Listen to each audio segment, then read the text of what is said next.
Dalawang manok. Puro malalaki mga tol. Sana magustuhan mo. Bilimel. Yan, tayo lang natin mga tol. Baka marinig.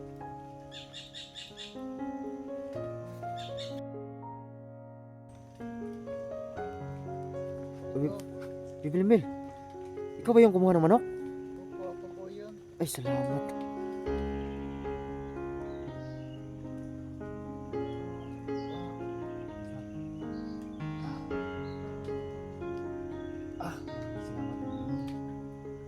Nasamdam ko yung lakas.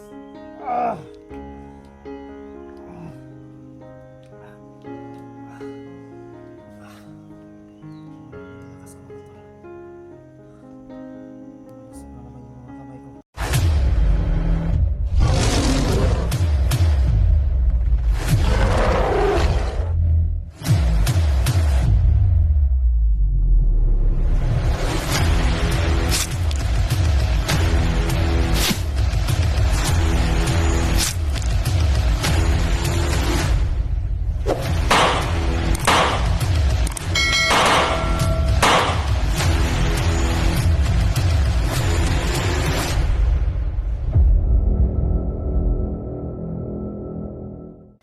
So yun mga tol, ito yung alay natin. Ito yung alay natin para kay Bibiling Meal mga tol. Dalawang manok. Puro malalaki mga tol. So kailangan natin mag-alay talaga para kay Bibiling Meal para hindi siya manghihina. At bumalik yung lakas natin mga tol para may panglaban tayo kung sakaling man ay maengkwentro natin si Suprema at Supremo mga tol, dahil alam ko ay pag bumalik yung lakas ko, kakayanin natin si Suprema at Supremo tol, no? Na meron tayong panlaban sa kanila, kasi mahirap lang mga tol kung ang gamit lang natin ay mga baril lang, hindi talaga tatalab sa kanila. So yan, ito na po yung request nyo mga tol. So yun, sobrang lakas ng ulan kanina, nagkaputol-putol yung video natin. So delete upload ko na lang siguro ito mga tol, no? So pag-alay po ito kay Bibiling Meal para bumalik yung kalakasan niya, kasi nung dapat sana ito Martes, no, nabutan tayo ng Biyernes. So okay lang yun, dahil hindi naman tayo, kasi mahirap din kasi yung pera mga tol, hindi tayo makapag support agad ng pambili. So, may biscuit tayong dala rin dito, yung matamis mga tol, kasi hilig yun ni Bibiling Meal. At yan, ito yan, puting manok. At si ito tol, puti ito yung sa ano niya, no, medyo may ano lang, pero okay, walang problema yan mga tol, basta puti. So yan, panoorin niyo po itong video hanggang sa dulo mga tol, like and share po. Sa shoutout po sa inyong lahat, no, Luzon, Visayas, Mindanao, shoutout po lalo sa mga OFW. Shoutout po sa inyong lahat mga tol. Ingat po kayo palagi dyan sa inyong trabaho, ikipagsapalaran para sa pamilya, no? At laban lang mga tol, no, para makaahon tayo sa kahirapan po, kayo po, kasi kung dito lang tayo sa Pilipinas ay wala talaga, kakarampot lang yung sahod natin. Saka yung mga gobyerno pa ay na maraming man ang tawag dito, mga buaya ba, nanakaw sa kaban ng bayan mga tol, kaya kawawa yung mga sibilyan. So dito na lang ako nag-alay tol, no, sa itong ilog na to. Ito yung karugtong ng kung saan ay nawala si SG. Dito daw siya may kasawang bandido, yung huli naming pagsasama dito kami nagkahiwalay, kaya dito na lang ako nag-alay mga tol at bumalik ako dito. Kasi kung pupunta pa tayo sa malayo ay lalo tayong matatagalan. Kailangan natin magmadali para ma-rescue natin agad si SD. At sana tol ay makita natin yung mga kasamahan natin para sama-sama sa Nipers, ano. Mas mabuti yung marami mga tol para sabay-sabay talaga. Lalo na ngayon ay yung kalaban natin ay napaka kapangyarihan mga tol, lalo na si Supremo kasi nagsanib pursa sila mga tol eh. Yan, tuloy tayo mga tol. So unahan tayo, siguro magpapahinga. Tatawagin natin yung pangalan ni Bibil Mel.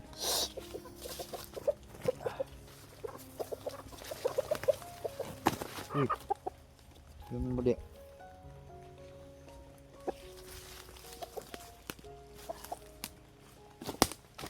Siguro dyan banda mga tol ay pwede na tayo dito.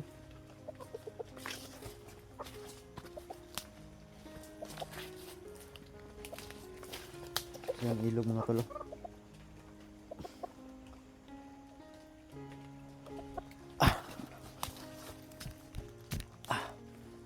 Siguro dito lang tayo mag-alay, no?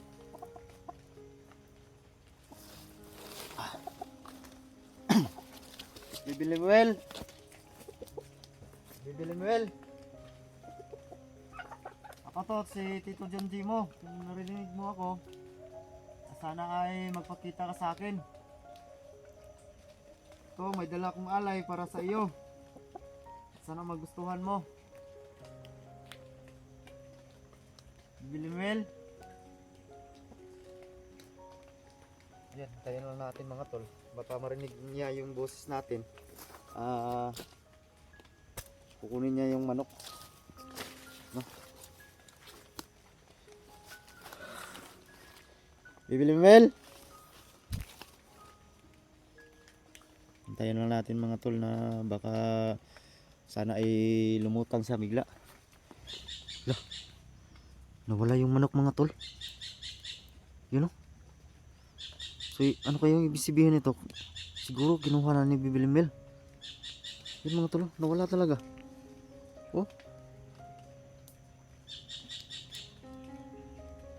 wala. Bibilimuel, ikaw ba yung kumuha ng manok? Bibilimuel?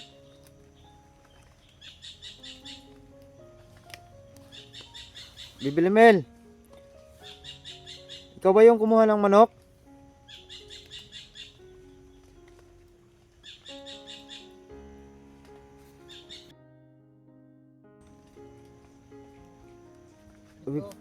Bibilimuel, ikaw ba yung kumuha ng manok? Opo, ako po yun. Ay, salamat. Kala ko kung sino ba, kasi bigla yung nawala yung manok eh. Maraming salamat po Tito sa iyong alay na binigay. Ay, salamat. Bumalik po ang aking lakas.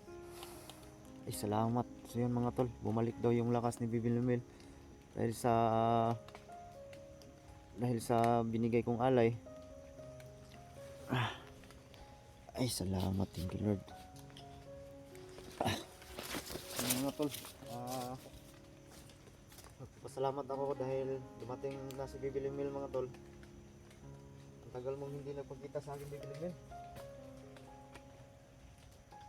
Musta ka na?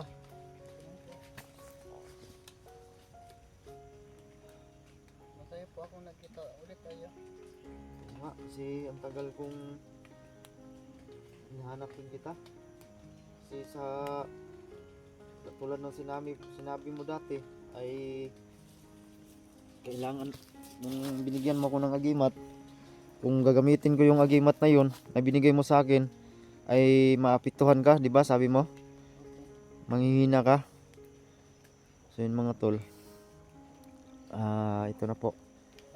Ako po'y lubos na nagpasalamat po sa nag-share po ng blessings mga tol, no, na makapag-alay tayo kay Bibilimuel. Maraming salamat po talaga sa inyo mga tol, no, kundi dahil sa inyo hindi po tayo makapag-alay kay Bibilimuel. Anong plano mo ngayon, Bibi Mel? Bibigyan mo na kita ng pangyarihan dito. Ay, salamat.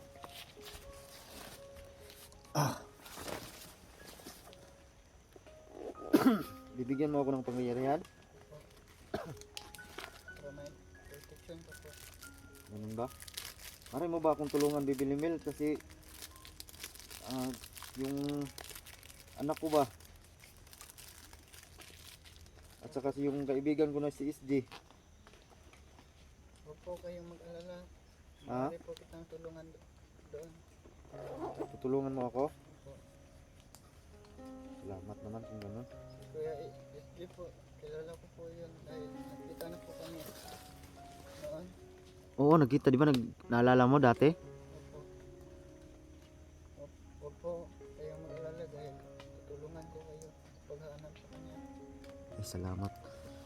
Ay, may sasabihin nga pala ako sa iyo, Bibi Mel. Kasi may nag-share ng blessing. Baka pwede kong magpasalamat. Pwede ka bang magpasalamat sa kanila? Oo. Maraming salamat po pala sa nagbigay ng mga blessing para ako ay mabigyan ng alay. Maraming salamat po talaga sa inyo. Okay ka na? Nakapasalamat ka na?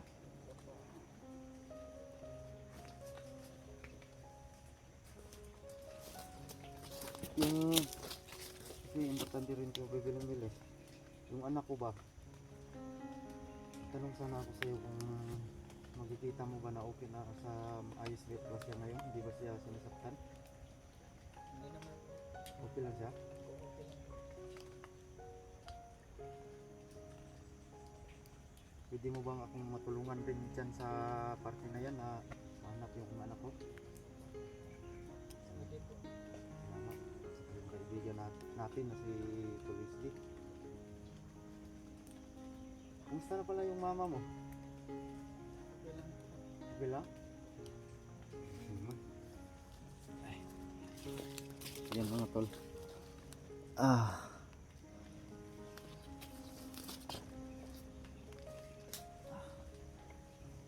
Tulungan daw ako ni Bibi Mel na bumalik. Bigyan niya daw ako ng lakas at anong tawag dito, yung tutulungan rin niya ako na hanap yung anak ko at si SG. No? Yan, bumalik na yung lakas ni Bibi Mel mga tol. Bibigyan mo ako ng kapangyarihan. Dito ako. Ano gagawin ko? Sunod lang ako.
Maraming salamat ni Bibi Mel.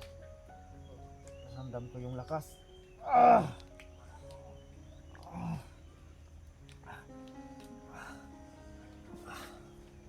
Bumalik na yung lakas lakas na mga tol. Nabusok na naman yung mga kamay ko. Maraming salamat talaga kay Bibi Limel. Ay, Lord. Yan o. Maraming salamat sa iyo, Bibi Limel. Ha? Baka naman po yun.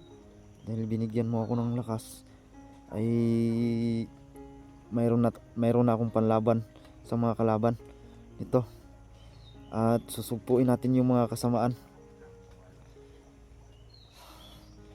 Kasi Bibi Limel, dito yung si SG ba dito nawala. Diyan na banda oh. Anong masasabi mo diyan? Yung ilog na yan. Ang malalim ito. Ha? Malalim. Malalim? Kasi dito eh. Dito kami nagkahiwalay ng mga kasama ko. At saka yung si SG ba? Parang dito man yata yung banda oh. Ano?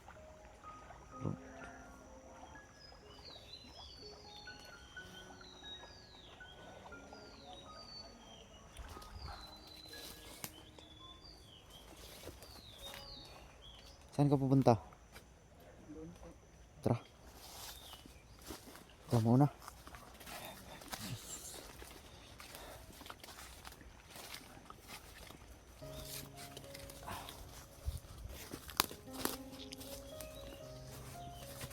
Sige, kamay ko mga talo.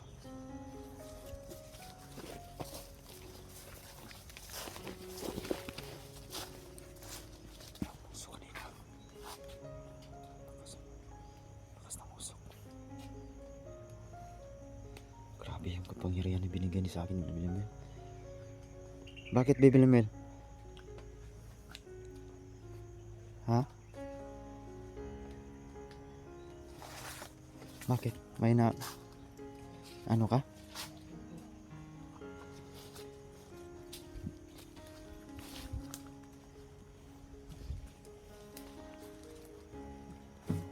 Ito lang po kuya. Ha? Bakit? Tingnan. May titingnan na siya mga tol. Yung kimat ko.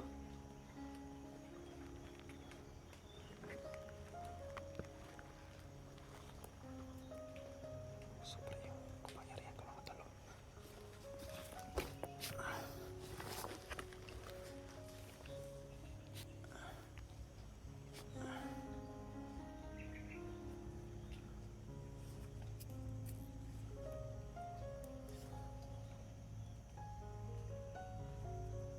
Tayo lang natin siya.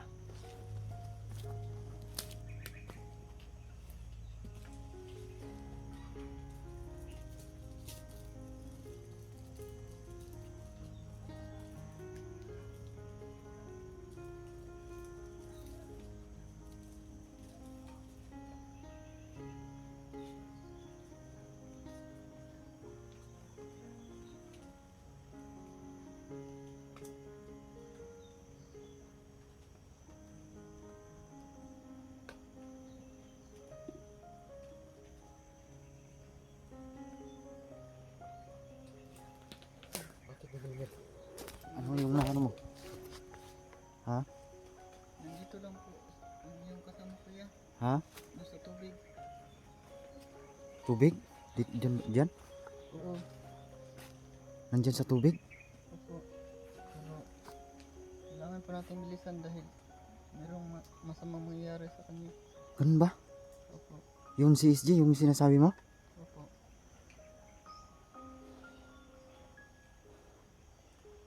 Wala ka bang na ibang nararamdaman? Maliban sa ano? Yung mga kasama ko, Bibi Limel, pwede mo ba siyang makita kung saan sila ngayon para magkita-kita kami? Oo. Sige. Hiram naman kung ano ang paligid. Ikaw.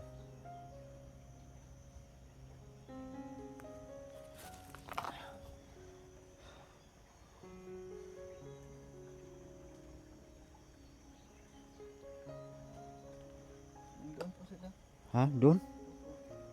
Tara, punta natin.